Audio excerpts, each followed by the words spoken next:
Hello everyone. तो कैसे हैं आप सब? होप सो बहुत अच्छे होंगे। तो गाइस, आज की इस वीडियो के अंदर हम बात करने वाले हैं विलियम फॉलंक की एक शॉर्ट स्टोरी के बारे में, जिसका नाम है अ रोज फॉर एमिली। अब ये जो शॉर्ट स्टोरी है, इसको विलियम फॉलंक ने 1930 में पब्लिश करवाया था। तो चलिए बिना टाइम वेस्ट किए शुरू करते हैं। अब कहानी की शुरुआत कर रहे हैं और कहानी के किरदारों की तारीफें नहीं सुनी तो फिर क्या सुना जिंदगी में। तो चलिए सबसे पहले मिलवाती हूँ इस कहानी के कैरेक्टर से। तो सबसे पहले कैरेक्टर है नैरेटर, जो कि इस कहानी को नरेट करने वाले हैं। दूसरी कैरेक्टर है एमिली ग्रियर्सन, जो कि इस कहानी की मेन कैरेक्टर है। ये थोड़ी सी जिद्दी है, थोड़ी सी स्टर्बन है, थोड़ी सी मिस्टीरियस है। मिस्टीरियस का मतलब ये है कि ये लोगों से बातचीत करना बिल्कुल भी पसंद नहीं करती है और ना ही लोगों को अपने घर के अंदर एंटर करने देती है। वैसे ये एरिस्टोक्रेटिक फैमिली को बिलोंग करती है, बहुत ज़्यादा रिच फैमिली को बिलोंग करती है, लेकिन थोड़ी सी जिद्दी है। दूसरे कैरेक्टर हैं इसके फादर, जिनका नाम है मिस्टर ग्रियर्सन। मिस्टर ग्रियर्सन जो है उनकी डेथ हो चुकी है। चौथे कैरेक्टर है होमर बैरन। होमर बैरन एक लेबरर है। वैसे दिखने में बहुत अच्छा है, टोल है, हैंडसम है, ब्लैक कॉम्प्लेक्शन का गाय है और एमिली जो है इसे पसंद भी करती है। ये भी एमिली को पसंद करता है, लेकिन शादी नहीं करना चाहता। तो चलिए अब शुरू करते हैं कहानी को। तो नैरेटर हमें बताते हैं कि अब इस टाइम पर जो एमिली है वो 74 ईयर्स की हो चुकी है और उसकी डेथ भी हो चुकी है। एमिली बहुत बड़े परिवार को बिलोंग करती है, बहुत रिच फैमिली को बिलोंग करती है। इसी वजह से टाउन के जितने भी लोग हैं, जेफरसन मिसिसिपी के जितने भी लोग हैं, वो सारे के सारे उसकी फनरल में आए हुए हैं। लेकिन ये जितने भी लोग आए हुए हैं, ये एमिली के घर को देखना चाहते हैं। अब आप सोच रहे होंगे कि किसी के फनरल में आए हुए हैं, किसी को दफनाने के लिए कोई आया हुआ है और उसके घर को देखना चाहता है, ये क्या बात हुई। तो जैसे कि मैंने आपको पहले भी बताया कि जो एमिली है वो थोड़ी सी मिस्टीरियस है, यानी कि वो लोगों के साथ में ज़्यादा बातचीत नहीं करती है, लोगों को अपने घर के अंदर आने नहीं देती है। इसी वजह से जितने भी लोग आए हुए हैं वो थोड़े से उत्सुक हैं उसके घर को देखने के लिए।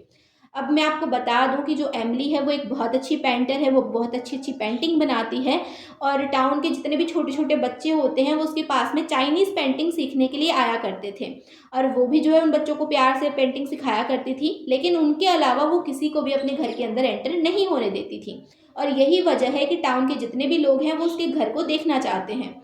अब जो नरेटर है वो बताते हैं कि वैसे तो मुझे एमिली के बारे में ज़्यादा नहीं पता है, लेकिन जितना भी पता है उसकी पास्ट लाइफ के बारे में वो मैं आपको बताता हूँ। तो वो जो है उसकी पास्ट लाइफ के बारे में बताना शुरू करते हैं। वो बताते हैं कि जब एमिली 30 साल की थी उस टाइम पर उसके लिए बहुत बड़े बड़े घरों से रिश्ते आया करते थे, लेकिन जो उसके फादर है वो सबको मना कर देते थे। क्यों मना कर देते थे? क्योंकि उनको लगता था कि वो बहुत बड़ी फैमिली से बिलोंग करते हैं और ये जो रिश्ते आ रहे हैं ये बहुत छोटे हैं, ये उनकी बेटी के लायक नहीं है, क्योंकि उनकी बेटी तो बहुत बड़ी फैमिली से बिलोंग करती है, तो उसके लायक ये कोई भी रिश्ता नहीं है। इसी वजह से जो है वो सभी रिश्तों को मना कर दिया करते थे। ऐसे ही टाइम बीतता गया, एमिली जो है वो 30 के पार हो गई और धीरे धीरे जो है उसके लिए रिश्ते आने भी बंद हो गए और इसी के साथ में एमिली के फादर की भी डेथ हो गई।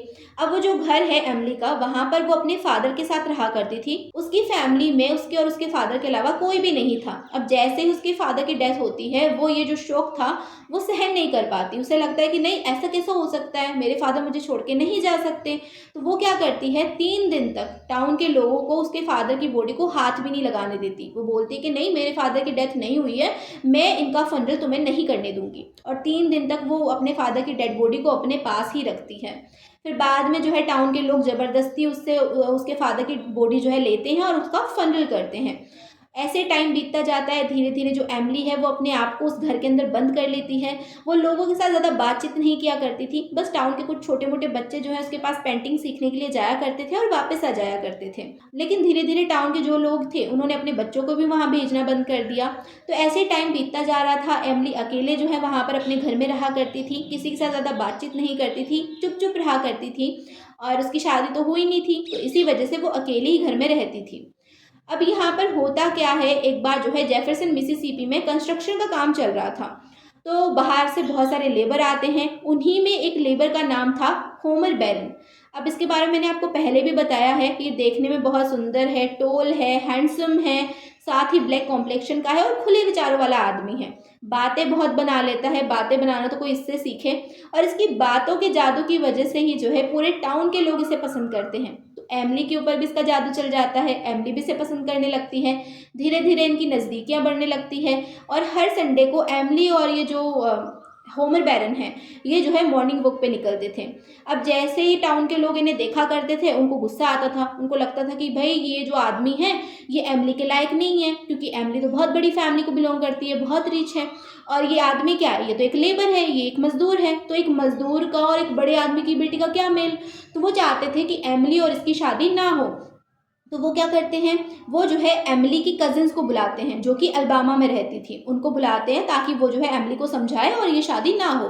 तो जो उसकी कज़िन्स है एमिली की, वो उसके घर पर आती हैं। अब जब एमिली की कज़िन्स उसके घर पर आती हैं, तो वो जो होमर बैरन था, वो एमिली के घर पर नहीं आता। 3 दिन तक एमिली की कज़िन्स उसके साथ में रहती हैं और 3 दिन बाद में वो वापस से अलबामा चली जाती हैं। अब जैसे ही कज़िन्स वापस जाती हैं, तो एमिली का जो लवर था, होमर बैरन था, वो वापस से उसके घर पर आ जाता है। वापस से जो है वो घूमने फिरने लगते हैं, बातें करने लगते हैं, वापस से जो उनका रिलेशनशिप चल रहा था वैसे हो जाता है। अब एक दिन क्या होता है, जो एमिली है वो होमर बैरन से बोलती है कि तुम ना मुझसे शादी कर लो। तो होमर बैरन बोलता है कि पागल-वागल है क्या? मैं शादी-वादी नहीं कर सकता, मैं तो भई ऐसे ही रहूँगा, मैं तो खुले विचार वाला आदमी हूँ, तो जैसे हमारा रिलेशनशिप चल रहा है वैसे ही रखेंगे, मतलब कि लिव इन करेंगे, शादी नहीं करेंगे। तो बेचारी एमिली जैसे ही ये बात सुनती है, उसका दिल टूट जाता है। उसे तो लगता था कि भई वो शादी करेगी, अपना घर बसाएगी, लेकिन यहाँ पर बंदे ने तो मना कर दिया। तो एमिली जो है वो दुखी हो जाती है।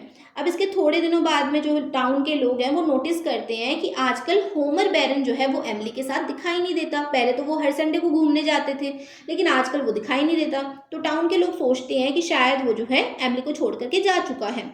अब क्या होता है, एक दिन जो एमिली है वो एक मेडिकल स्टोर पे जाती है और वहाँ पर जाकर के वो पॉइज़न माँगती है। तो लोग सोचते हैं कि इसको जो है बहुत बड़ा शॉक लगा है, क्योंकि होमर बैरन जो है वो इसको छोड़ कर के जा चुका है। तो शायद ये जो चीज़ है ये सहन नहीं कर पा रही और इसीलिए मरने के लिए ज़हर माँग रही है। तो जो वहाँ पे फार्मासिस्ट था वो जो है एमिली से पूछता है कि आपको ज़हर क्यों चाहिए? तो एमिली बोलती है कि क्यों? मैं क्यों बताऊँ तुम्हें मुझे क्यों चाहिए? मैं जो मर्ज़ी करूँ ज़हर का, मेरी मर्ज़ी। मैं एक एरिस्टोक्रेटिक फैमिली से बिलॉन्ग करती हूँ, तुम्हारी क्या औकात है मुझसे पूछने की? अब मैंने आपको बताया था कि एमिली बहुत ज़िद्दी है और उसको घमंड भी बहुत है कि वो रिच फैमिली से बिलॉन्ग करती है। तो इसी वजह से वो मना कर देती है कि मैं नहीं बताऊँगी मुझे क्यों चाहिए, तू चुपचाप मुझे दे दे। तो वो जो आदमी है वो उसको ज़हर दे देता है। अब ज़हर लेकर के एमिली जो है घर आ जाती है और इसके 2-3 दिन बाद में, इस इंसिडेंट के 2 दिन बाद में जो है उसके जो नेबर थे, उसके जो पड़ोसी थे, उनको उसके घर से बदबू आने लगती है। तो वो जो है मेयर को कंप्लेन करते हैं इस बारे में कि एमिली के घर से जो है बदबू आ रही है। तो मेयर स्टीवन क्या करते हैं, वो बोलते हैं चलो कोई बात नहीं, बदबू आ रही है तो ऐसा करते हैं कि हम जो है आस-पास सेंट छिड़क देते हैं। तो वो क्या करते हैं, लाइम सेंट जो है आस-पास छिड़क देते हैं उसके घर के आस-पास। अब वो जो है एमिली से क्यों नहीं पूछते इस बारे में, क्योंकि वो भी जो है एमिली से डरते थे, क्योंकि एमिली बहुत बड़ी फैमिली से बिलॉन्ग करती थी। तो किसी की भी इतनी हिम्मत नहीं थी कि वो उससे जाकर के पूछ सकें कि क्या बात है। अब इस इंसिडेंट को थोड़ा टाइम हो जाता है और धीरे-धीरे बदबू आनी भी बंद हो जाती है। इसके कुछ दिनों बाद में जो टैक्स ऑफिसर्स हैं वो एमिली के घर पर जाते हैं और एमिली से बोलते हैं कि मैडम आपने बहुत टाइम से टैक्स पे नहीं किया है, तो आप टैक्स पे कर दो। तो एमिली जो है वो उन्हें मना कर देती है। वो बोलती है कि मैं एक एरिस्टोक्रेटिक फैमिली से बिलॉन्ग करती हूँ, तो मैं तुम्हें टैक्स पे नहीं करूँगी। तो टैक्स ऑफिसर्स बोलते हैं कि क्यों नहीं करोगे? सारे ही जो लोग हैं टाउन के वो सब टैक्स पे करते हैं, तो आपको भी करना पड़ेगा। तो एमिली बोलती है कि मैंने पहले ही जो है ना, हमारी फैमिली ने पहले ही जो है जेफरसन मिसिसिपी के लिए बहुत कुछ किया है। हमने यहाँ पे बहुत सारी चीज़ें बनवाई हैं और टैक्स ऑफिसर्स जो पुराने वाले टैक्स ऑफिसर थे उनके साथ तो मेरी अच्छी खासी जान पहचान है, तो मैं तो टैक्स पे नहीं करूँगी। तो जो टैक्स ऑफिसर्स हैं वो बोलते हैं कि प्लीज़ मैम कर दो। तो एमिली जो है वो बोलती है कि जाते कि एक थप्पड़ लगाओ। तो चुपचाप से जो टैक्स ऑफिसर है वो चला जाता है। अब इस बात को भी बहुत टाइम हो जाता है और धीरे-धीरे जो एमिली है वो बूढ़ी होने लगती है। एमिली जैसे-जैसे बूढ़ी हो रही थी वैसे-वैसे वो ज़िद्दी भी हो रही थी। टाउन के कुछ बच्चे जो है उसके पास पेंटिंग सीखने के लिए आते थे, उनको वो सिखाती थी और बच्चे वापस चले जाते थे। धीरे-धीरे जो टाउन के लोग हैं उन्होंने भी अपने बच्चों को एमिली के पास भेजना बंद कर दिया। अब एमिली जो है वो पूरा दिन, पूरी रात घर में अकेली रहा करती थी। अकेली जो है वो उस घर के अंदर बंद थी। ना ही वो किसी के साथ बात करती थी, ना ही किसी को घर के अंदर आने देती थी। तो बिल्कुल जो है वो मिस्टीरियस हो चुकी थी। अब धीरे-धीरे टाइम बीतता जाता है और टाइम आता है जब वो हो जाती है 74 इयर्स की और उसकी डेथ हो जाती है। यानी कि आज का दिन जब नरेटर हमें कहानी सुना रहे हैं उसकी पास्ट की। तो नरेटर बताते हैं कि आज जो है उसकी फनरल का दिन है। टाउन के सभी लोग उसकी फनरल में आए हुए हैं क्योंकि वो एक एरिस्टोक्रेटिक फैमिली से बिलॉन्ग करती थी। अब जितने भी लोग आए हुए हैं वो बहुत ज़्यादा इंटरेस्टेड हैं एमिली के घर को अंदर से देखने के लिए। तो सारे के सारे लोग एमिली की फनरल के बाद में उसके बेडरूम में जाते हैं, उसके घर को देखने के लिए, उसके बेडरूम को देखने के लिए। जो बेडरूम था उसका गेट लॉक था, तो जो लोग थे वो मुक्के मारते हैं, लाते घुसे मारते हैं और उस दरवाजे को तोड़ देते हैं, उस लॉक को तोड़ देते हैं। जैसे ही वो उस रूम के अंदर एंटर करते हैं, वो देखते हैं कि भाई रूम बहुत अच्छा डेकोरेट किया हुआ है, लेकिन यहाँ पर साफ़ सफाई उतनी अच्छी नहीं है, क्योंकि एमिली बूढ़ी हो चुकी थी तो शायद वो साफ़ सफाई करती नहीं होगी। तो यहाँ पर जाले वाले आए हुए हैं, लेकिन जो कमरा है वहाँ पर जितना भी फर्नीचर है वो बहुत ज़्यादा एक्सपेंसिव है, बहुत ज़्यादा एस्थेटिक है। तो सारे के सारे लोग जो है सभी चीज़ों को देख रहे होते हैं उसके रूम की, कि तभी जो है लोगों की नज़र पड़ती है उसके बेड पे। और वो क्या देखते हैं, बेड पर एक कंकाल पड़ा हुआ था, एक आदमी का कंकाल। और ये कंकाल किसी और का नहीं, होमर बैरन का था।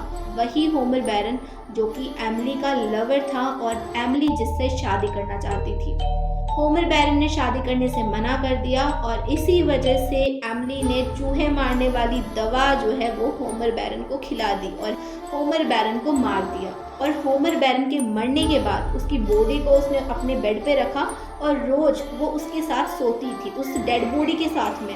और वो जो बदबू पड़ोसियों को आ रही थी ना, वो होमर बैरन की बॉडी की बदबू थी।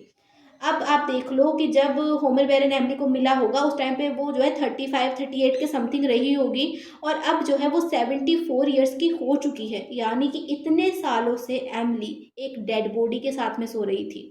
इसी के साथ में ये जो शॉर्ट स्टोरी है ये कंप्लीट होती है। होप सो एक्सप्लेनेशन अच्छा लगा होगा, वीडियो अच्छी लगी होगी। अगर किसी और टॉपिक पे वीडियो चाहिए तो कमेंट सेक्शन में कमेंट कर देना। आप कौन सी यूनिवर्सिटी से इस वीडियो को देख रहे हो वो भी मुझे कमेंट कर देना। तो मिलते हैं नेक्स्ट वीडियो में, तब तक के लिए bye bye, take care, keep watching, keep learning, love you all.